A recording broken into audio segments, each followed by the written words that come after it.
तो फर्स्ट जो अपन ने वीडियो देखा था इस क्लास में वो था अपना सिंपल कैश बुक का। सिंपल कैश बुक के बाद जो 2 कॉलम कैश बुक थी उसका वीडियो, उसमें साउंड का थोड़ा प्रॉब्लम था तो वो अपलोड नहीं किया था और उसके बाद कोई वीडियो अपलोड हुआ नहीं था। तो आज की जो क्लास है उसमें मैं 2 कॉलम कैश बुक की भी जानकारी दे दूंगा जिन बच्चों ने क्लास अटेंड फिजिकली यहाँ पर नहीं करी हो उनके लिए, और 3 कॉलम कैश बुक पर भी अपन चर्चा कर लेंगे। तो जी सिंपल कैश बुक में अमाउंट का, कैश का एक कॉलम होता था। 2 कॉलम कैश बुक में कैश के साथ डिस्काउंट का कॉलम और जुड़ जाता है। डिस्काउंट यहां पर कैश डिस्काउंट है। जब हम जल्दी पेमेंट करते हैं या किसी से जल्दी पेमेंट ले लेते हैं तो हमें कैश डिस्काउंट मिल सकता है, जिसके बारे में डिस्कशन जर्नल एंट्रीज के लास्ट टॉपिक डिस्काउंट में की थी, कैश ट्रेड डिस्काउंट और कैश डिस्काउंट। तो यहां पर जो डिस्काउंट का कॉलम है वो कैश डिस्काउंट का कॉलम है, क्योंकि हम जब किसी को जल्दी पेमेंट करते हैं या जल्दी पेमेंट रिसीव करते हैं तब हम डिस्काउंट दे भी सकते हैं और ले भी सकते हैं, तो वो डिस्काउंट यहां पर रिकॉर्ड किया जाएगा। भाई मान के चलिए कि आपको किसी से 1500 रुपए लेने थे और जिससे 1500 रुपए लेने थे उसने फुल सेटलमेंट में आपको 1400 रुपए दिए। ठीक है भैया, फुल सेटलमेंट में कितने दे रहा है वो 1400 रुपए, और आप उस पे 100 रुपए जो है छोड़ रहे हैं, तो आपको रिसीव कितने हो रहे हैं 1400। तो आप 1400 तो कैश अकाउंट में दिखा दें, कैश के कॉलम में, और 100 रुपए का जो डिस्काउंट आप दे रहे हो वो आपके लिए क्या है, एक खर्चा है। ठीक है, तो आप कहां दिखा दोगे उसको, डेबिट करके दिखा दोगे डिस्काउंट के कॉलम में। ठीक है, तो कैश के साथ जो डिस्काउंट का कॉलम है वो ये बताएगा कि आपने कितना डिस्काउंट दिया है और कितना डिस्काउंट लिया है। सेम ऐसा ही आपको क्रेडिट साइड में करना होता है। तो 2 कॉलम कैश बुक में क्या करना है, आपको कैश कॉलम के साथ साथ एक डिस्काउंट का कॉलम भी खोलना होता है। 3 कॉलम कैश बुक क्या है, उसमें कैश और डिस्काउंट के साथ साथ एक कॉलम बैंक का भी आप जोड़ देंगे। मतलब ये कि आप अगर बैंक अकाउंट ओपन करें, ठीक है, बैंक अकाउंट और कैश बुक या कैश अकाउंट दोनों को मर्ज कर रहे हो आप। मर्ज करने के बारे में बताया था कि पर्टिकुलर्स का कॉलम जो है वो शेयर करेंगे, बाकी अगर आपने कैश में पेमेंट किया है या रिसीव किया है तो कैश कॉलम में, चेक से पेमेंट किया है या रिसीव किया है तो उसे बैंक कॉलम में। सिर्फ इतना सा अंतर होता है। ठीक है, बाकी जो अपन अब एग्जांपल करेंगे उससे आपको सारी जानकारी मिल जाएगी कि कैश को किस तरीके से दिखाना है, बैंक के कॉलम में कैसे दिखाना है और डिस्काउंट को डिस्काउंट के कॉलम में कैसे दिखाना है। शुरू करें। तो जी आपको दिया हुआ है एग्जांपल में कि enter the following transactions in 3 column cash book and post them into ledger. तो सबसे पहले तो अपन को 3 कॉलम कैश बुक बनानी है, उसके बाद वो जो ट्रांजैक्शन होंगे उनको लेजर में पोस्ट करना है। लेजर पोस्टिंग का काम बाद में, पहले 3 कॉलम कैश बुक कैसे बनेगी उसके ऊपर डिस्कशन करते हैं। इन्होंने दिया है कि 1 जुलाई को कैश इन हैंड 1600 रुपए है। कैश इन हैंड 1600 रुपए का मतलब है कि जून के महीने में एंड में 1600 रुपए बचे थे, जो कि जुलाई का ओपनिंग बैलेंस बन गया।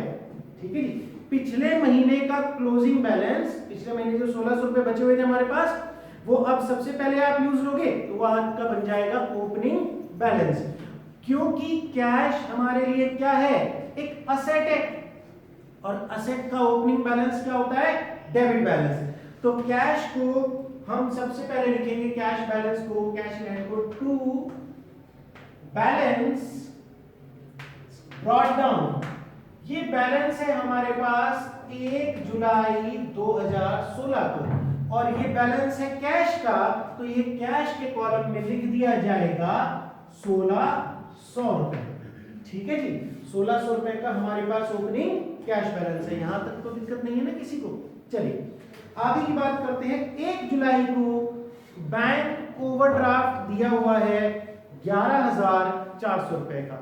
बैंक ओवरड्राफ्ट का मतलब है कि बैंक से आपने अपने जितना बैलेंस था उससे ज्यादा विथड्रॉ कर रखा है। ऐसी फैसिलिटी बैंक आपको प्रोवाइड करा सकता है ठीक है, बैंक ओवरड्राफ्ट एक ऐसी फैसिलिटी होती है जिसमें बैंक आपको आपके बैलेंस खत्म होने के बाद भी एक फिक्स अमाउंट निकालने की परमिशन दे सकता है, जैसे कि 2 लाख रुपए, 3 लाख रुपए। ये इस बात पर डिपेंड करता है कि आपका बैंक के साथ किस तरह का ट्रांजैक्शन है, किस तरह का आपका रिलेशन बैंक का है, बैंकिंग रिलेशन। ठीक है, तो अगर मान के चलिए आपके अकाउंट में 5 लाख रुपए हैं और आपको ओवरड्राफ्ट मिला हुआ है 2 लाख का, तो आप 7 लाख रुपए तक का पेमेंट कर सकते हो। बट ओवरड्राफ्ट में जो आपने पेमेंट की है वो आपके लिए एक लायबिलिटी है, क्योंकि बैंक ने आपको एक तरीके से उधार ही दिया है। आपके अकाउंट में 5 लाख है और आप पे कर रहे हो 7 लाख, तो 2 लाख तो बैंक ने आपको उधार दिया है ना।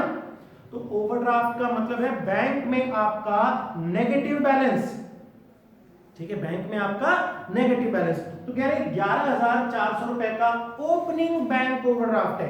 ये पिछले महीने का क्लोजिंग है, इस महीने का ओपनिंग है। ओवरड्राफ्ट का मतलब हमने बैंक से 11,400 रुपए ले रखे हैं, तो ये हमारे लिए क्या है, असेट है, लायबिलिटी है, लायबिलिटी है। और लायबिलिटीज का ओपनिंग बैलेंस क्या होता है, क्रेडिट।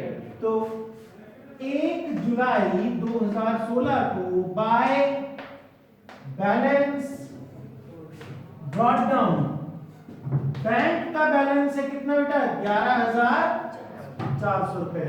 अब आपको ये समझ में आ गया कि बैंक का बैलेंस डेबिट भी हो सकता है और क्रेडिट भी। अगर बैंक में हमारा ही पैसा रखा है, उधार का नहीं है, तो यहां लिखते हैं अपन, अब ये ओवरड्राफ्ट है मतलब उधार ले रखा है हमने बैंक से, नेगेटिव बैलेंस है, तो नेगेटिव बैलेंस है तो यहां से शुरू होगा। ठीक है जी, क्रेडिट है, हमारी लायबिलिटी है। बैलेंसेस पहुंचा दिए, तो ये बात मैंने कहा था बेटा, इसका ध्यान रखना कि पहली बार आप इस तरह की चीज देख रहे हैं कि बैंक का नेगेटिव बैलेंस, समझ में आ रहा है ना। ठीक है, आगे की बात, 7 जुलाई को, 7 जुलाई को कहते हैं received a cheque from Alka. Alka से हमें चेक रिसीव हुआ है, कितने रुपए का, 6,500 रुपए का। अब देखो खाली ये बोला है कि receive a cheque from Alka, bank में डिपॉजिट की तो बात नहीं की ना, अभी सेम डे डिपॉजिट नहीं किया। आगे कह रहे 9 जुलाई को उसका चेक बैंक में डिपॉजिट हुआ, इसका मतलब 7 जुलाई को जब उसका चेक हमें मिला वो हमने बैंक में डिपॉजिट नहीं किया। तो ऐसी सिचुएशन में हम उसे क्या मानेंगे, कैश। ये बात पहले भी बता चुका हूं कि जब आपको चेक मिले और सेम डे आप बैंक में डिपॉजिट नहीं करते हैं तो उसे कैश माना जाता है। रीजन ये कि जिस पार्टी ने हमें कैश दिया, तो चेक दिया था, वो तो अब कहेगी कि हमारा हिसाब क्लियर है, अब हम उसका तो अकाउंट बंद कर देंगे। भाई अलका से हमें पैसे लेने थे, अलका हमारे लिए डेटर, हमारे डेटर है ना अलका। अलका से जैसे ही पैसे मिले तो डेटर तो खत्म हो गए, अलका का अकाउंट बंद, या जितना पैसा या जितना चेक उसने दिया उतने अमाउंट से उसका क्लोज हो जाएगा। असेट हमारी खत्म हो गई क्योंकि अलका ने हमें पैसा दे दिया, अलका हमारे लिए डेटर थी। अब ये जो पैसा चेक मिला है बैंक में गया नहीं है, बैंक बैलेंस बढ़ा नहीं, तो एक असेट कम हुई है बट दूसरी असेट बढ़ी तो नहीं ना। तो हम क्या मानेंगे, जब तक इसे बैंक में नहीं लगाएंगे कि ये हमारे लिए क्या है, कैश है। तो जब चेक आपको मिले और उसी दिन आप बैंक में जमा ना कराएं तो उसे क्या मानना है आपको, कैश। तो ऐसी सिचुएशन में आप ये बताइए एंट्री क्या होगी, cash account debit to Alka. अब ये कैश बुक जो मैं बना रहा हूं ये कैश अकाउंट का भी तो काम करती है, तो मैं क्या लिखूंगा, entry to Alka, to Alka. क्या माना है हमने, कैश। तो कैश कॉलम में मैं लिख दूंगा 6,500 रुपीज। कौन सी तारीख है ये, 7/7/16। हाँ बेटा, तो ये समझ में आ गया, इसे अपन ने कैश माना है, जर्नल एंट्री करके मैंने इसको पोस्ट भी करके आपको बता दिया। आगे की बात करें, 9 तारीख को कहते हैं above check deposited into bank. अब जो 7 तारीख को चेक आपको अलका से मिला था वो चेक आप कहां जमा करा रहे हैं, बैंक में। ठीक है, अब आपके पास जो चेक है उसे आपने क्या माना था, कैश माना था, और कैश बैंक में डिपॉजिट करा रहे हो, एंट्री क्या बनेगी, bank account debit to cash account. ठीक है, बैंक बैलेंस बढ़ेगा और जो कैश आपने मान रखा था वो कम हो जाएगा। ठीक है, तो अब आप ये देखो, जब आपको अलका से चेक मिला, आपने एंट्री करी कैश डेबिट टू अलका। अब आप यहां देखो, यहां कैश डेबिट हुआ और जैसे ही उस चेक को आपने बैंक में डिपॉजिट करा, कैश क्रेडिट हुआ, तो कैश से कैश कैंसिल हो गया। ठीक है, और नेट इफेक्ट क्या रह गया, बैंक डेबिट टू अलका। ठीक है, तो सेम डे डिपॉजिट करा देते तो हम बोलते बैंक टू अलका। उस दिन डिपॉजिट नहीं करा है, बाद में जमा करा है, तो भी तो नेट इफेक्ट वही रह गया बाद में। ठीक है, अच्छा दूसरी बात ये कि ऐसी एंट्री जिनमें बैंक और कैश एक साथ आ जाए, या तो बैंक में पैसा जमा कराओगे तो बैंक टू कैश होगा, या बैंक से ऑफिस पर्पस के लिए आप पैसा निकालोगे तो कैश टू बैंक होगा। ठीक है, जब कैश और बैंक दोनों एक ही एंट्री में आते हैं तो उसे क्या बोलते हैं अपन, कॉन्ट्रा एंट्री। कॉन्ट्रा एंट्री इसलिए क्योंकि ये जो 3 कॉलम कैश बुक है, ये कैश अकाउंट का भी काम कर रही है और बैंक अकाउंट का भी काम कर रही है। एक बार आप इसको पोस्ट कर दोगे इस एंट्री को, तो उसको दोबारा कहीं पोस्ट करने की जरूरत नहीं पड़ेगी। करें फिर इसको पोस्ट। तो देखिए, जो अलका का चेक हमें मिला था वो हमने जमा कराया बैंक में, तो एंट्री बनी bank account debit to cash. कितने रुपए का चेक था, 6,500 का।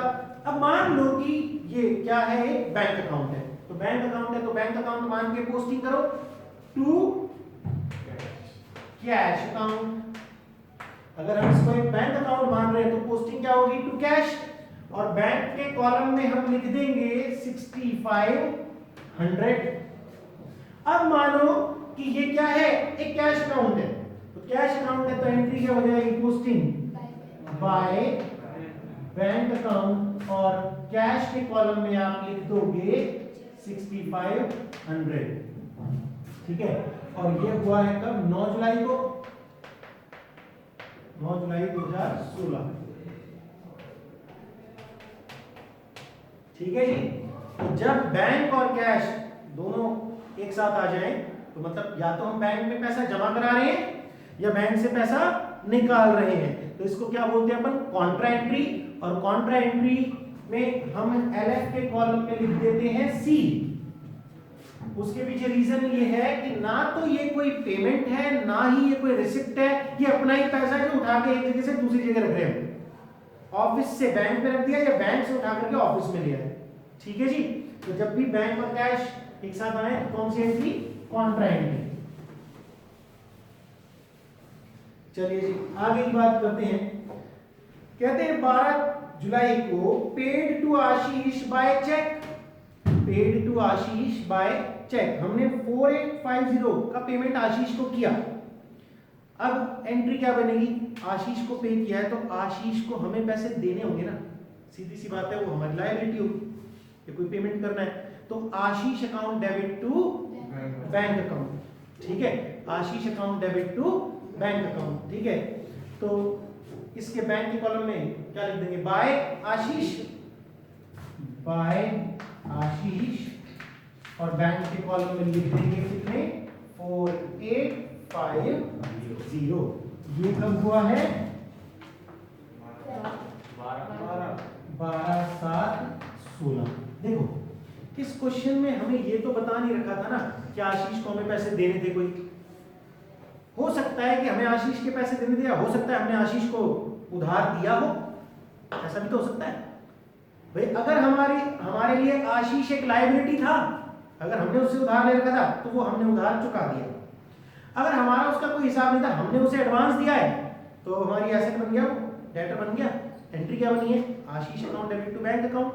अगर वो हमारी लायबिलिटी था तो अब लायबिलिटी खत्म हो गई, और अगर हमने उसे एडवांस दिया है तो हमारा क्या बन गया, एक तरीके से डेटर बन गया, क्योंकि हमें उससे फिर पैसा देंगे हम फ्यूचर में।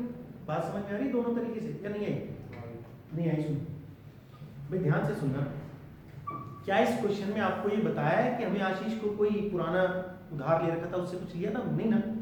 तो हम कैसे पता लगाएं कि ये जो पेमेंट हम कर रहे हैं ये उसका उधार चुका रहे हैं या उसे एडवांस दे रहे हैं?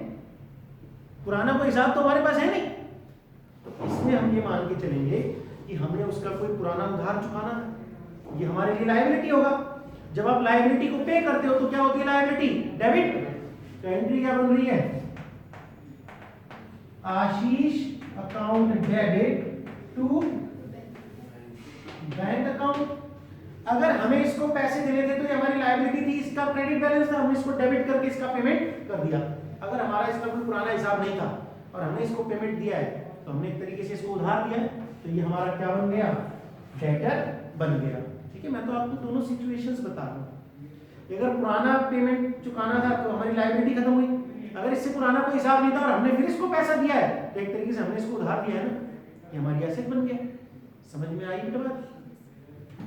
चलिए जी, तो आशीष को हमने पेमेंट किया है 4850 का, एंट्री बन गई आशीष डेबिट टू बैंक अकाउंट। ठीक है, बैंक अकाउंट मानते हुए बाय पोस्ट बाय आशीष करके हमने पोस्टिंग कर दी बैंक के कॉलम में। आगे देखिए क्या है, कहते हैं 15 तारीख को Alka's cheque return dishonoured by bank. ठीक है, अलका का जो चेक हमने बैंक में लगाया था वो डिसऑनर हो गया।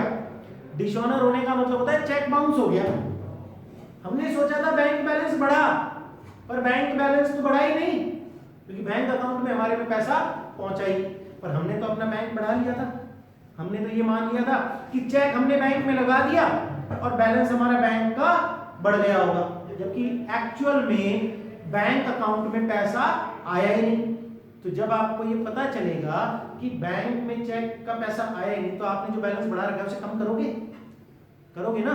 आपने तो ये मान लिया था कि 6500 रुपए बैंक में बढ़ गए होंगे, पर बैंक में बैलेंस नहीं बढ़ा। ठीक है, अब अलका से जो आपने अलका का अकाउंट क्लोज कर दिया था अपनी बुक्स में, वापस खोलोगे, अलका को वापस से अपना डेटर बनाओ और बैंक में जो बैलेंस बढ़ा लिया था उसे वापस से कम करो। ठीक है, एक्चुअल में बैलेंस तो आपने अपनी बुक्स में बढ़ाया था, बैंक में थोड़ी बढ़ा था बैलेंस। बैंक का कॉलम जो आप मेंटेन कर रहे हो ना, उसमें बैलेंस आपने बढ़ा लिया था। आपने तो ये सोचा चेक मिल गया, बैंक बैलेंस बढ़ गया होगा, पर एक्चुअल में बैंक बैलेंस नहीं बढ़ा। तो आप क्या करोगे? बैंक में तो बढ़ा नहीं, तो अपनी बुक्स में भी बैंक को कम करोगे, क्योंकि ये कैश बुक आप बना रहे हो, बैंक नहीं बना रहा। ठीक है, ये कौन बना रहा है? आप बना रहे हो। आपने चेक लिया, आपको लग रहा होगा कि बैंक में पैसा गया, जबकि बैंक में पैसा पहुंचा नहीं। तो जब आप किसी से चेक लेते हो और वो चेक बाउंस हो जाए तो रिवर्स एंट्री कर दिया करो। क्या कर दोगे? रिवर्स एंट्री, कि भैया तुमने जो पैसा दिया था हमने तुम्हें डेटर से कैंसिल कर दिया था, अब वापस से तुम क्या बन जाओगे? डेटर बन जाओगे। अलका को वापस डेटर बनाओ, क्योंकि उससे हमें पैसा लेना है, क्योंकि उसने जो चेक दिया था वो हो गया बाउंस। ठीक है, तो एंट्री क्या बनेगी? अलका वापस डेटर बन गई, Alka account debit to bank account. समझ गए? हमने जब चेक जमा कराया था तो मैंने बताया था ना, कैश से कैश कैंसिल हो गया, एंट्री बनी बैंक टू अलका। ठीक है, अब बैंक टू अलका हमने एंट्री करी, हमने सोचा बैंक बैलेंस बढ़ गया होगा, जबकि वो बढ़ा नहीं, तो हमें बैंक बैलेंस वापस से कम करना पड़ेगा और एंट्री हो जाएगी अलका टू बैंक। रिवर्स कर दो और उसी पोजीशन में पहुंचा दो अलका को जहां वो पहले। ठीक है, तो एंट्री बन गई अपनी अलका टू बैंक, तो क्या एंट्री हो जाएगी? बाय अलका, बाय अलका हो जाएगा ना। ठीक है, बाय अलका, और कौन सा कॉलम रिड्यूस कर दोगे? बैंक का कॉलम 6500। ठीक है जी, कौन सी तारीख को पता चला आपको? ये 15 तारीख, 15/7/16। ठीक है, देखो इन पे मैंने आपको स्टार बनवा दिया है। ठीक है, कि भाई कौन कौन से ट्रांजैक्शंस आपको ध्यान में देने वाले हैं। एक तो बैंक ओवरड्राफ्ट क्या होता है ये आपको पता होना चाहिए। ठीक है, एक जब चेक बाउंस हो जाता है तो क्या एंट्री होती है। ठीक है जी, इसका आपको ध्यान रखना होगा। डिसऑनर का मतलब क्या है? डिसओन कर दिया बैंक ने, तो भैया नहीं है। देखो ऑनर समझते हो, ऑनर करना। ठीक है, आपका चेक ऑनर हो गया, मतलब आपका जो पैसे के लिए आप चेक काटा था वो पेमेंट हमें मिल गया। डिसऑनर का मतलब आपका चेक जो है उसके अकॉर्डिंग वो जो पेमेंट कही थी वो डिसओन कर दिया, डिसऑनर हो गया। ठीक है जी, इसके ऊपर मैं एक कहानी बताऊंगा बाद में आपको। ठीक है, ऑनर डिसऑनर में कहाँ से सीखा था इस बात को बाद में बता दूंगा। ठीक है, चलो, तो ये बाय बैलेंस और ये जो चेक बाउंस हुआ उसकी रिवर्स एंट्री हो जाती है। आगे की बात करते हैं। कहते हैं 20 तारीख को withdraw from bank for office use. Bank से पैसा निकाला है ऑफिस के लिए, घर के लिए नहीं। तो बैंक से पैसा निकल के कहां आ गया, ऑफिस में आ गया, तो एंट्री क्या हो जाएगी, cash to bank, contra entry. Cash और बैंक दोनों एक साथ आ रहे हैं, cash account debit to bank, cash debit to bank account. ठीक है, कितने रुपए निकाले हैं, 500 रुपए निकाले। अब मान के चलो ये कैश अकाउंट है, तो क्या पोस्टिंग करोगे, to bank account. Cash book मान रहे, कैश अकाउंट मान रहे हो ना, तो कैश के कॉलम में लिखोगे कितने, 500 रुपए। ठीक है, अब मानो कि ये बैंक अकाउंट है, तो क्या लिखोगे, बाय कैश अकाउंट, और अमाउंट इस कॉलम में लिखोगे बैंक के कॉलम में। अब देखो बैंक बैलेंस कम हो गया और कैश बैलेंस हमारा बढ़ गया। एलएफ में हमने लिख दिया सी, कॉन्ट्रा एंट्री। कॉन्ट्रा में फिर बता दूं इसलिए लिख रहे हैं क्योंकि इनकी अब कहीं पोस्टिंग नहीं होगी। ठीक है, ये कैश अकाउंट का भी काम कर रहा है और ये बैंक अकाउंट का भी काम कर रहा है। इसकी अपन ने दोनों तरफ पोस्टिंग कर दी, अब दोबारा कहीं इसको पोस्ट करने की जरूरत नहीं है इस एंट्री को, क्योंकि कैश अकाउंट करोगे तो कैश अकाउंट मान लिया। दूसरा पार्ट है इसका बैंक, बैंक अकाउंट का काम भी यही करा, तो यही पोस्ट हो गई है एंट्री, कॉन्ट्रा एंट्री। ठीक है, डेट क्या थी बेटा, 20/7/16, 20/7/16। आगे की बात करते हैं 22 तारीख की। कहते received cash from Amit 950, discount allowed 50 रुपए। अब जिन्होंने 2 कॉलम कैश बुक नहीं देखी थी वो यहां समझ लेंगे कि डिस्काउंट को कैसे हम रिकॉर्ड करेंगे। देखो, हमें अमित से कैश मिला है 950 रुपए और हमने उसे डिस्काउंट दे दिया 50 रुपए। कैश मिलने के बाद डिस्काउंट दिया, 950 मिल चुके थे, 50 रुपए हमने छोड़ दी, तो हमें उससे लेने कितने थे, 1000 रुपए। 1000 रुपए हमें उससे लेने थे, उससे हमें 950 मिल गया और हमने 50 रुपए छोड़ दिए। एंट्री क्या बनेगी, सोचो,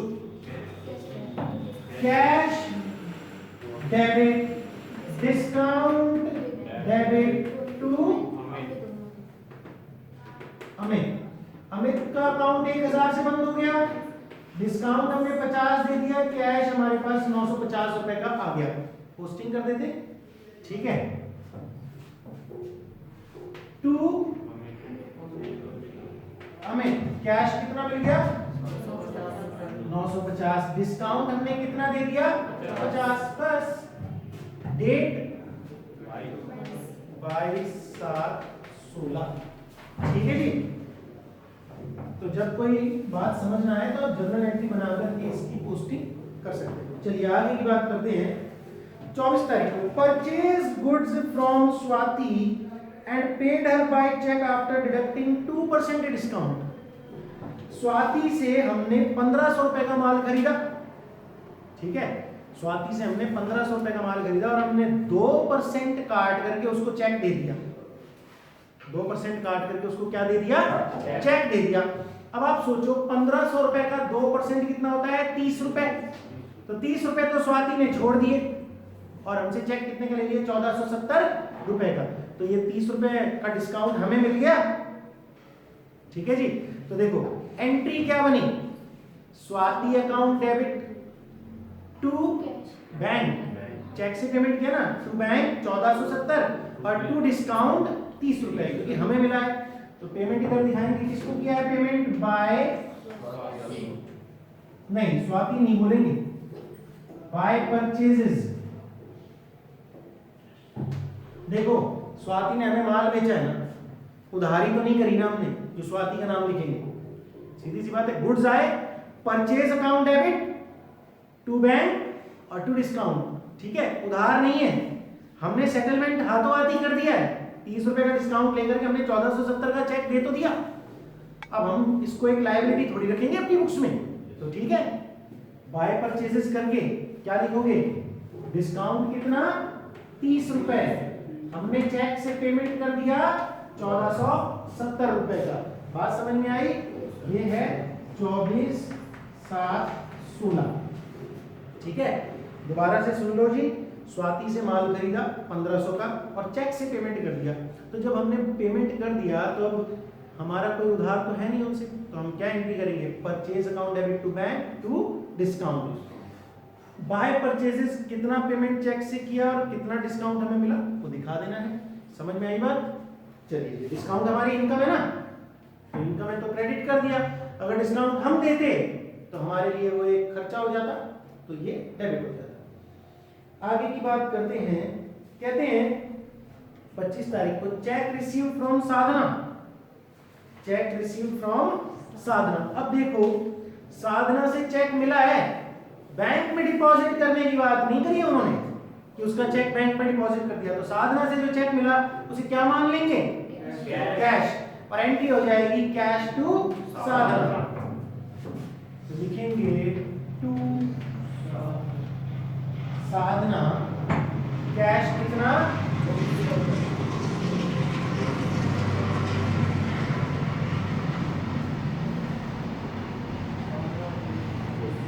25 जुलाई।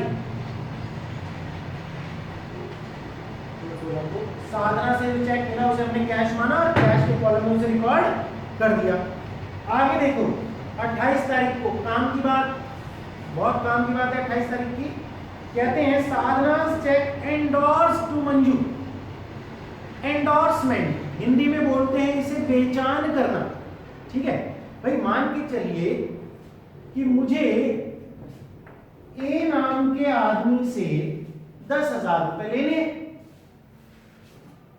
और बी नाम के आदमी को मुझे 10,000 या उससे ज्यादा देने, ठीक है।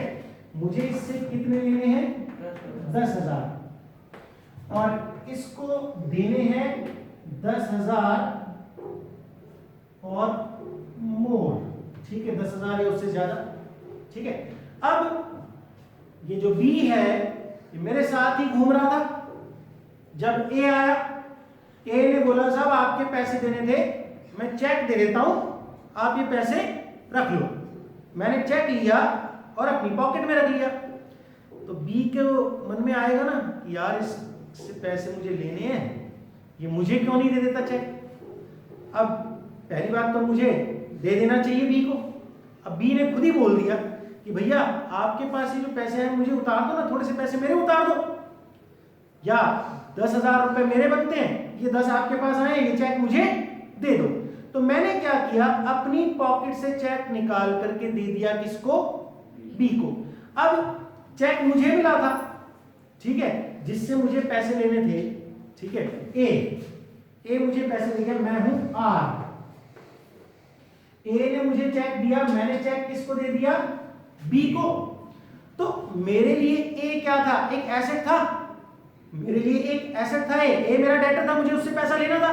जब ए मुझे चेक दे गया तो वो मेरा डेटर है क्या, नहीं ना, खत्म, वो एसेट खत्म। और यहां पर बी मेरे लिए एक लायबिलिटी है, बी को मुझे चुकाना है, और बी को मैंने चेक दे दिया तो मेरी लायबिलिटी भी उतर गई।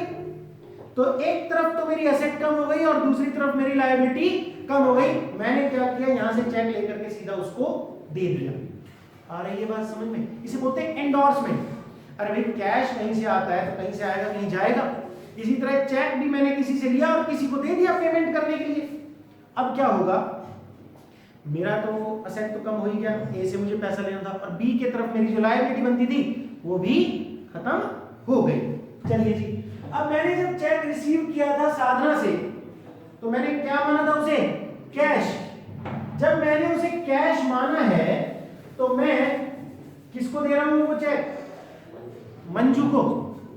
मैंने साधना से चेक लिया, उसे क्या माना था मैंने, कैश। तो अब मैं जो मंजू को दे रहा हूं तो वो भी तो माना जाएगा कि कैश ही दे रहा हूं। मंजू को जो दे रहा हूं मैं वो क्या माना जाएगा, तो मैं कैश ही दे रहा हूं। दोबारा से सुन लो, साधना से चेक मिला, सेम डे बैंक में डिपॉजिट नहीं हुआ, क्या माना, कैश, ठीक है। अब वो मेरे पास जो चेक रखा है जिसे मैंने कैश माना है वो मैं मंजू को दे रहा हूं, तो यही तो माना जाएगा कि मैं मंजू को कैश दे रहा हूं।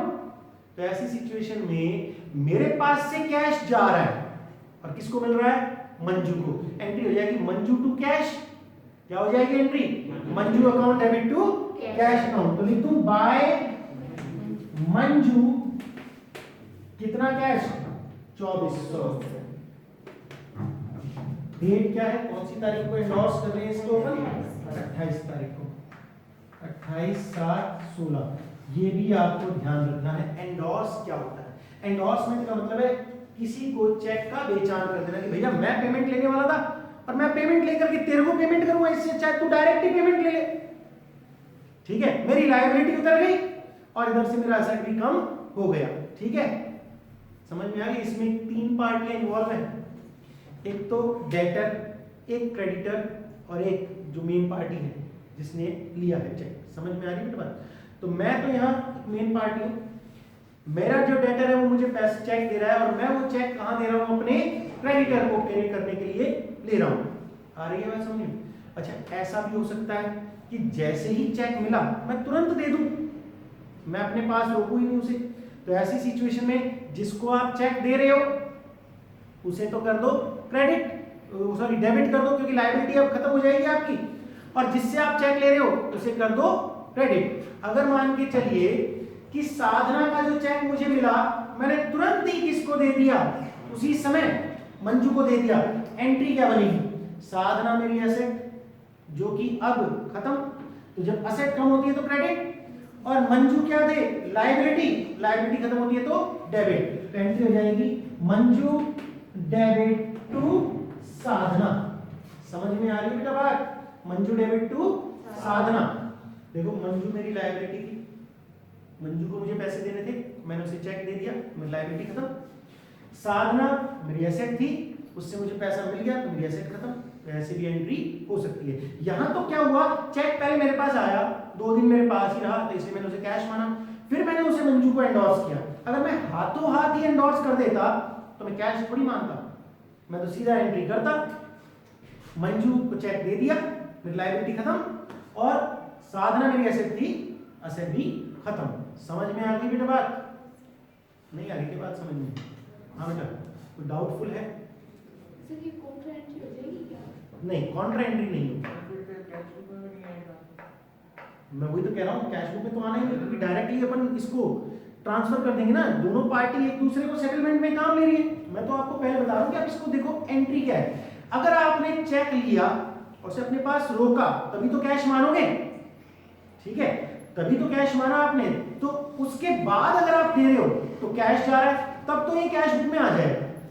अगर आपने directly party to party settlement कर दिया तो ऐसी सिचुएशन में ये यहां तो आना ही नहीं है, ठीक है? क्योंकि आपके असेट और लायबिलिटी दोनों एक दूसरे को सेटल करने में काम में आ गए, तो एंट्री बन गई ना। समझ में आई बेटा बात? तो ये कोई कॉन्ट्रा एंट्री नहीं है, और ना पहले वाली कॉन्ट्रा एंट्री थी, क्योंकि कैश आया, कैश हमने बैंक में थोड़ी जमा कराया, हमने पार्टी को दिया ना, ठीक है? और अगर डायरेक्टली चेक लेकर के अपने पास रखा ही नहीं, उसी दिन किसी तीसरे को पार्टी को दे दिया, तो ऐसी सिचुएशन में कैश और बैंक का तो कोई काम हुआ ही नहीं, तो ऐसे में ये एंट्री जो है कैश बुक में रिकॉर्ड होगी ही नहीं, ठीक है?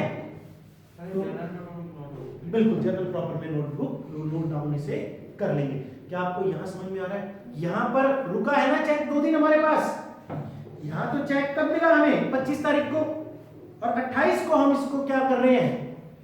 मंजू को दे रहे हैं। 2-3 दिन जब तक चेक हमारे पास रहा हमने उसे कैश माना, और मंजू को दे रहे तो कैश ही तो मान के चलेंगे वो दे रहे हैं, तो इसलिए ये एंट्री यहाँ पर हो रही है। तुरंत दे देते तो एंट्री होती ही नहीं यहाँ पर, कैश बुक में सीधा जर्नल में चली जाती। बात समझ में आ गई बेटा? चलो अब आगे देखो, income tax paid by cheque. Income tax paid by cheque, देखो इनकम टैक्स क्या है? इनकम पर टैक्स।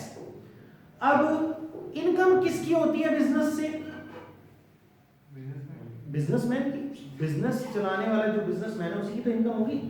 अब देखो अकाउंटिंग पॉइंट ऑफ व्यू से हम दोनों को अलग अलग मानते हैं, बिजनेस भी अलग और उसका मालिक भी अलग। सेपरेट एंटिटी कॉन्सेप्ट यही कहता है, और उसी के बेसिस पर हम सारी एंट्री करते हैं। कैपिटल को लायबिलिटी क्यों मानते हैं? सेपरेट एंटिटी कॉन्सेप्ट की वजह से। बट एक्चुअल में लीगली देखा जाए, कानूनी तौर पर इन दोनों को अलग अलग हम नहीं मानते, ठीक है भाई? मान के चलो बिजनेसमैन ने मिलावटी चीजें बेची, मिलावटी चीजें बेची, और उसको यूज करने से, उसको खाने से, कंज्यूम करने से कस्टमर या तो बीमार पड़ गया या कस्टमर मर गया। तो ऐसी सिचुएशन में पुलिस जाएगी दुकान पर, तो दुकानदार क्या कहेगा, हाँ साहब इस बिजनेस को गिरफ्तार कर लो, ऐसा बोल सकता है? बिजनेस चलाने वाला कौन है, रिस्पॉन्सिबल कौन है, ओनर। तो भैया लीगली कानून की नजर में मालिक और उसका बिजनेस दोनों एक ही चीज है, अलग अलग नहीं है, ठीक है। पर अकाउंटिंग पॉइंट ऑफ व्यू से हम दोनों को क्या मानते हैं, अलग अलग मानते हैं। अब बिजनेस ने जो प्रॉफिट कमाया वो प्रॉफिट किसको मिलता है, ओनर को। तो इनकम किसकी होती है, ओनर की। तो इनकम पर टैक्स देने की जिम्मेदारी किसकी, ओनर की। अब ओनर की जिम्मेदारी है, ओनर क्या कर रहा है, बिजनेस से पैसा निकाल रहा है, बिजनेस के अकाउंट से पैसा निकाल करके अपना इनकम टैक्स पे कर रहा है। तो क्या ये पर्सनल खर्चा नहीं हुआ,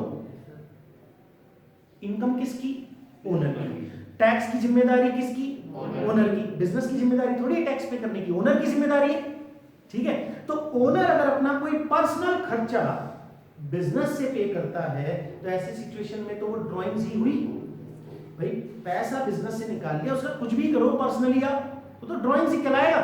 अब इनकम टैक्स पे करने की जिम्मेदारी किसकी बनती है, ओनर की। वो उसका पर्सनल खर्चा है, बिजनेस का नहीं है। इनकम किसकी है, बिजनेस ने कमा करके दी तो ओनर को है, तो ये ओनर की इनकम है जिसके ऊपर टैक्स बनता है, और वो टैक्स कहां से पे कर रहा है, बिजनेस के अकाउंट से। तो बिजनेस कह रहा है कि भैया जो तुम पैसा निकाल के लेकर के जा रहे हो वो क्यों ले जा रहे हो, पूछेगा ना। तो कहेंगे भैया ये मेरे को अपना इनकम टैक्स देना है। तो बोले तुम्हारा इनकम टैक्स है ना, मेरे बिजनेस का तो ये कोई खर्चा नहीं है, तो ये तुम्हारे लिए ड्राइंग्स मानी जाएगी। समझ में आई बात, इनकम किसकी, ओनर की। ओनर का पर्सनल खर्चा है इनकम टैक्स, ठीक है। तो इसको क्या मानेंगे, इनकम टैक्स जब भी पे किया जाएगा तो ड्राइंग्स, ठीक है। और इनकम टैक्स पे किया जा रहा है कहां से, बैंक अकाउंट से, तो एंट्री हो जाएगी drawings account debit to bank account. आप इनकम टैक्स नहीं बोलोगे कि income tax account debit to bank, आप इसको क्या ट्रीट करोगे, ड्राइंग्स, ठीक है। नरेशन में बता सकते हो कि इनकम टैक्स पे किया गया है, इसलिए आपने इसको क्या माना है, ड्राइंग्स माना गया, ठीक है जी। तो एंट्री हो गई बाय ड्राइंग्स अकाउंट। बैंक में कितना पैसा कम हो जाएगा, 300 रुपए। कब पे किया है, 30 जुलाई 16 को। तो इसका भी ध्यान रखना कि जब भी इनकम टैक्स पे किया जाता है वो बिजनेसमैन का पर्सनल खर्चा है, उसे ड्राइंग्स माना जाता है, कंपनी में नहीं माना जाता, सोल प्रोप्राइटर के लिए माना जाता है, ध्यान रखना। पर अभी हम किसके अकाउंट्स पढ़ रहे हैं, सोल प्रोप्राइटर के। कंपनी तो लीगली और अकाउंटिंग पॉइंट से दोनों ही अलग अलग मानी जाती है, पर सोल प्रोप्राइटरशिप में अकाउंट के पॉइंट ऑफ व्यू से हम अलग अलग मानते हैं, बट लीगली ये दोनों अलग अलग नहीं होते। तो इनकम बिजनेसमैन की हुई तो उस पर टैक्स भी बिजनेसमैन को देना है, तो ये उसका पर्सनल खर्चा है जो बिजनेस से पे कर रहा है, तो ये भी एक तरह की ड्राइंग्स ही हो गई। बात क्लियर है, चलिए जी। अब आगे क्या कहता है, बैंक चार्जेस। बैंक चार्जेस है, बैंक चार्जेस का मतलब क्या है, बैंक ने अपनी जो सर्विसेज आपको प्रोवाइड कराई है उसके ऊपर बैंक ने आपसे चार्ज ले लिया। चार्ज लिया कितना, 50 रुपए। अब बैंक आपको सर्विसेज देता है, उस पर जब चार्ज काटेगा बैंक तो आपको इन्फॉर्म तो करेगा नहीं, ठीक है, कि भैया ये इस चेक उसका जो भी ड्यू डेट है चार्जेस को काटने की, वो चार्जेस कट कर देगा आपके बैंक अकाउंट से, ठीक है। भाई मान के चलिए आप लोगों ने सीडीएम मशीन देखी हुई ना, कैश डिपॉजिट मशीन आजकल चल रही है, और पासबुक प्रिंटिंग मशीन भी ऐसी चलती है बैंक में, ठीक है। तो कैश डिपॉजिट मशीन में आप कैश डालेंगे, अकाउंट नंबर एंटर करेंगे, पैसा ट्रांसफर हो जाएगा, तो काफ़ी आसान हो गया काम, बैंकों की लाइन में नहीं लगना पड़ेगा। प्लस आपको जब सूटेबल लगे आप तब कर दीजिए, क्योंकि लगभग ये कोई 24 घंटे ये फैसिलिटी अवेलेबल होती है काफ़ी जगह पर। कई जगह कुछ लिमिटेड आवर्स के लिए बंद किया जाता है, रात वगैरह के लिए, भाई रात को 8 बजे से और सुबह 8 बजे तक बंद कर दिया 12 घंटे के लिए, ठीक है। तो ये आपने जैसे ही कैश डिपॉजिट किया उस पर लिखा होता है कि अप टू 49,909 49,990 रुपए तक आप जमा करा सकते हो, ठीक है। अब 50,000 रुपए पैन नंबर देना होता है, तो वहां तो पैन नंबर नहीं, आप अप टू 49,990 तक जमा करा सकते हो। और उसमें क्या होता है, 100 का नोट नहीं लिया जाता, इसलिए 49,900 तक ही जमा होता है, थोड़ी क्लियरिटी दे दूं, ठीक है। अब उसके ऊपर चार्ज है 25 रुपए, आप डिपॉजिट करो। अब आप चाहे 100 रुपए जमा कराओ, चाहे 49,900 रुपए जमा कराओ मशीन से, आपको 25 रुपए का चार्ज देना पड़ेगा inclusive of GST, tax wax लगा करके 25 रुपए लगेंगे। समझ गए? अब ऐसा नहीं है 25 रुपए अलग से देंगे, आप जब पैसा डिपॉजिट कराओगे ये पैसा आपके 25 रुपए आपके अकाउंट से डिडक्ट हो जाएगा। समझ में आ रही बात? तो आपको क्या करना है, ये खर्चा तो हुआ है ना, बिजनेसमैन ने अगर पैसा डिपॉजिट कराया बैंक में और बैंक ने चार्जेस काटे तो ये बिजनेस का खर्चा है या नहीं? 25 रुपए सेवा के बदले लिया ना बैंक ने, लॉस तो नहीं है क्योंकि बेनिफिट हमें मिल रहा है, हमारा समय बच रहा है, और 25 रुपए बैंक ने चार्जेस काटे। अब बैंक ने चार्जेस आपके अकाउंट से काट के खर्चा है, तो bank charges account debit, bank charges क्या है? खर्चा, तो खर्चा डेबिट होगा, और ये खर्चा कैश में नहीं जा रहा, आपके बैंक अकाउंट से जा रहा है, तो bank charges account debit to bank account. ठीक है, तो by bank charges, bank charges bank से कटते हैं कितने? 50। ठीक है जी, और ये हुआ है 31/7/16 को। ठीक है, अब हमें क्या करना है, अब हमें इस अकाउंट को बैलेंस करना है, अपनी कैश बुक को बैलेंस करना है।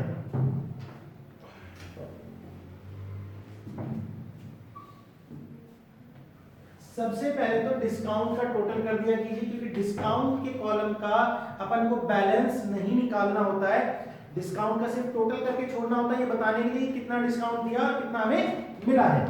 कितना डिस्काउंट? 50 रुपए डेबिट हुआ, और कितना हमें मिला? 30 रुपए। आगे की बात करते हैं, कहते हैं कैश का तो ऑब्वियसली बात है डेबिट साइड ही बड़ा होगा, कैश का डेबिट साइड का जो टोटल आ रहा है वो आ रहा है 11,950 रुपए, 11950। डेबिट साइड का टोटल कितना? 11,950। और क्रेडिट साइड में कैश जो पेमेंट्स हमने की हैं वो 6 और 2 8,900, 8900 का पेमेंट हमने किया है। 11,950 हमारे पास थे, 8900 का पेमेंट किया, तो 3050 का बैलेंस बच जाएगा। 3050 ये था 11,950।